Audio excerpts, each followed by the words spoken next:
여러분 안녕하십니까? CJB AI 뉴스입니다. 첫 소식입니다. 지역 소멸을 막기 위해서는 농산촌 지역의 작은 학교를 살리는 게 시급하다는 건 누구나 공감하는 부분입니다.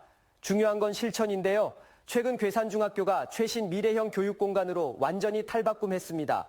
조상우 기자입니다.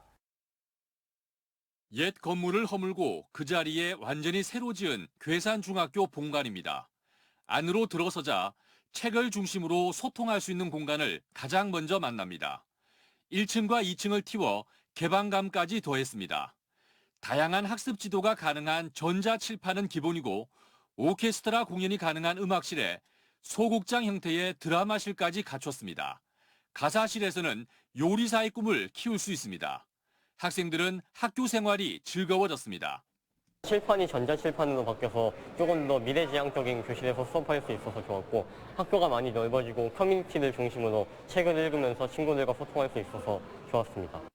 78년 역사를 이어온 괴산중학교는 괴산 8개 중학교 가운데 괴산 북중과 함께 읍소재지에 위치한 거점 중학교입니다. 충북교육청은 이번에 54년 만에 본관을 새로 짓는데 127억 원을 투입했습니다. 농산촌 지역의 작은 학교를 활성화하지 못한다면 마을과 지역사회가 붕괴할 수밖에 없다는 사회적 공감대 속에 이루어진 교육시설 투자입니다. 단편적인 대책에서 벗어나서 보다 근본적이고 종합적인 대책을 통해서 작은 학교의 환경을 개선해서 우선 인재 양성에 탁월한 공간으로 만드는 데 노력하고 있습니다. 주민 3만 6천 명 가운데 65세 이상이 41%에 달하는 괴산군은 올해 초 교육발전 특구를 유치하는 등 교육 강군에 사활을 걸고 있습니다. 교육 없이는 괴산이 살 수가 없어요. 미래를 봐서는 인재를 키우지 않으면 또 괴산이 살 수가 없고 좀 더 투자를 해서 아이들이 더 공부할 수 있게끔 최선의 노력을 다할 겁니다. 새 본관 뒤편에 화강석으로 마감한 최초의 본관은 학생들의 할아버지 세대가 쓰던 건물로 근대 문화유산으로 지정돼 있습니다. 이번에 준공한 학교의 세 번째 본관은 괴산 주민들에게 다음 세대를 이어줄 마을과 지역사회의 버팀목이 돼줄 거라는 희망을 품게 하고 있습니다. CJB 조상우입니다. 얼마 전 천원의 힘 캠페인을 통해 새 식구의 생계를 책임지고 있는 고등학생 은주의 소식을 전해드렸는데요. 많은 분들의 관심과 응원 속에 2,400여만 원의 성금이 모여 은준의 가족에게 전달됐습니다. 김세희 기자입니다. 가구 디자이너가 꾸민 18살 고등학생 은주는 한창 공부해야 할 나이지만 아르바이트에 집안일까지 도맡아하고 있습니다. 암투병 중으로 경제활동이 어려운 엄마를 대신해 새 식구의 생계를 책임져야 하기 때문입니다. 100만 원 남짓의 정부 보조금으로는 생활비조차 빠듯하다 보니 엄마의 병원 치료도 어려운 상황입니다. 천원의 힘 24번째 후원아동인 은준의 사연이 소개된 이후 곳곳에서 도움의 손길이 이어졌습니다. 은주가 밝고 건강하게 잘 자라길 바라는 마음을 담아 조경현님께서 100만 원을 기탁했고 한 통화에 3,000원인 전화와 계좌 모금으로 133만 9,100원이 더해져 총 2,400여만 원의 성금이 은준의 가족에게 전달됐습니다. 은준의 가족은 후원 덕분에 한결 따뜻한 추석 연휴를 보낼 수 있게 됐다며 감사의 마음을 전했습니다. 아이들 위해서 더 열심히 살고 저도 이제 건강 회복하면은 이런 좋은 일에 동참할 수 있도록 진짜 열심히 일하겠습니다. 감사합니다. 경기가 좋지 않아 도움의 손길이 줄지 않을까 걱정이었지만 지역사회의 관심과 응원 덕분에 2달 만에 목표 금액을 달성할 수 있었습니다. 경제적으로 상황이 많이 안 좋은 그 상황인데요. 이렇게 소중하게 후원금을 많이 내주셔서 정말로 감사를 드립니다. 그리고 은준의 가족이 앞으로 좋은 일들만 가득하기를 바랍니다. 초록우산과 함께하는 CJB 천원의 힘 희망 캠페인은 앞으로도 우리 지역 꿈나무들의 건강한 성장을 위해 노력하겠습니다. CJB 김세희입니다.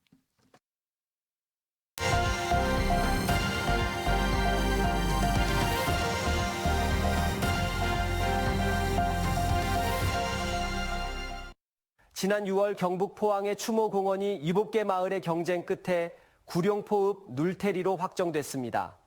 추모공원이 들어설 마을에 다양한 지원이 예고되면서 유치전이 과열되기도 했었는데요. 포항시가 지원뿐 아니라 추모공원과 연계해서 호미반도를 휴양 관광지로 개발하겠다고 밝혔습니다. TBC 양병훈 기자의 보도입니다. 최고 순위는 구룡포 눌태 1, 2가 포항시 추모공원 건립 사업의 최종 부지로 선정되었습니다. 주민 반발로 17년 동안 표류했던 추모공원 부지가 확정되는 순간이었습니다. 기피 시설인데도 7개 마을이 유치전에 뛰어들었습니다. 추모공원이 들어서는 지역에 파격적인 혜택을 주겠다고 했기 때문입니다. 포항시가 지원책들을 내놨습니다. 눌태 1, 2에는 기금 40억 원과 연간 1억 5천만 원으로 추산되는 시설 사용료의 20% 그리고 일자리를 줍니다. 구룡포읍에는 기금 80억 원과 45억 원 규모의 주민 편익 사업을 합니다. 창고형 대형마트 코스트코를 유치하고 실내 수영장이 있는 스포츠 센터도 만듭니다. 추모공원 안에는 바다와 호미반도를 조망하는 전망 타워를 건립하고 수목원과 미술관, 조각공원 등 일반인들도 이용할 수 있는 시설들을 마련합니다. 새로운 어떤 힐링을 할 수 하고 경관을 즐길 수 있는 그런 장소로 만들어서 추모공원이 늘 찾고 사람들로부터 즐기는 하나의 공간이 될 수 있도록 만들어 나가는데 중점을 두었습니다. 마을 단위를 넘어 구룡포읍이 위치한 호미반도 전체를 추모공원과 연계한 해양 휴양관광 거점으로 육성하겠다는 계획도 밝혔습니다. 먼저 추모공원과 주요 관광지를 연결하는 도로 4개를 개설합니다. 추모공원과 호미곶을 잇는 모노레일도 만들고 산림 탐방로도 마련합니다. 눌태리에는 조선시대 때 군대 말을 기르던 목장이 있었는데요. 이를 감안해 이 일대에 승마체험장 같은 말 관련 관광시설을 만들고 패러글라이딩을 비롯한 익스트림 스포츠 공간도 조성될 예정입니다. 병포리에는 대중제 18홀 규모의 골프장과 리조트도 건립합니다. 말 그대로 구룡포뿐만 아니고 호미반도 전체를 바꿀 수 있는 비전을 제시하는 계기가 되어서 저희들은 상당히 그 기대치에 고무적으로 느끼고 있습니다. 영일의 뜰로 이름 지은 추모공원은 33만 제곱미터 규모로 625억 원을 들여 2028년 말 완공 예정이고 장사시설은 전체의 20%인 6만 5천 제곱미터 면적에 들었습니다. TBC 양병훈입니다.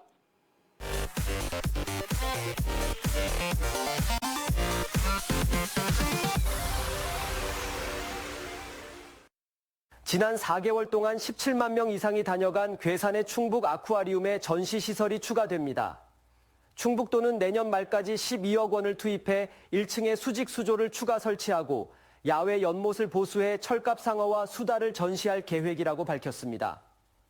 충북 아쿠아리움은 지하 1층, 지상 2층 규모의 민물고기 생태관으로 현재 쏘가리와 황금 철갑 상어 등 106개의 어종 4,600마리가 전시 중입니다. 보은군이 민간 호텔을 매입해 계절 근로자들의 전용 숙소를 조성합니다. 군은 보은읍 내에 위치한 백송호텔을 37억 7천만 원에 사들인 뒤 10억 원의 예산을 추가 투입해 건물 내 공동 취사시설과 교육장을 마련하는 등 리모델링 작업을 진행 중이라고 밝혔습니다.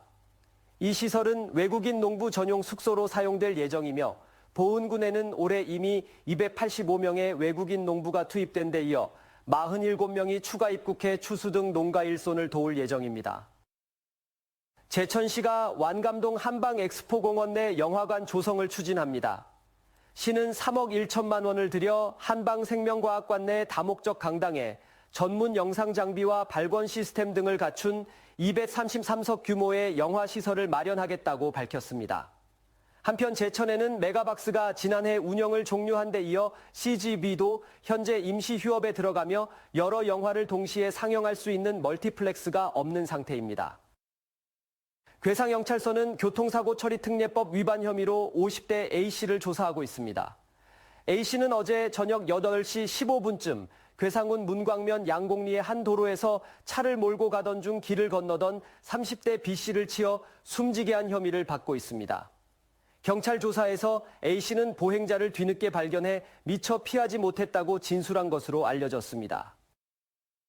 오늘 오전 11시 8분쯤 제천시 덕산면의 한 도로에서 승용차와 1톤 화물차가 충돌했습니다. 이 사고로 승용차에 타고 있던 2명이 숨졌고 두 차량 운전자는 병원으로 옮겨졌습니다. 경찰은 정확한 사고 경위를 조사하고 있습니다. 올 추석에는 구름 사이로 보름달을 볼 수 있을 전망입니다. 청주기상지청은 추석 당일인 17일 도내 일부 지역에 소나기가 예고돼 있어 구름 사이로 보름달을 볼 수 있을 것으로 전망했습니다. 보름달이 뜨는 시간은 청주를 기준으로 오후 6시 14분대로 예측됩니다. 끝으로 날씨입니다. 오늘 오전 10시를 기해 보은의 폭염주의보가 발효되면서 충북 전역에 폭염주의보가 내려졌습니다. 청주의 한낮 기온은 36도까지 오르면서 충북은 평년보다 5도가량 높은 무더운 날씨가 이어지고 있습니다. 내일은 대체로 구름 많은 가운데 일부 지역에는 소나기가 내리는 곳이 있겠습니다. 내일 아침 최저 기온은 20도에서 25도, 낮 최고 기온은 29도에서 33도 분포가 예상됩니다. 이상으로 CJB AI 뉴스를 마칩니다. 고맙습니다.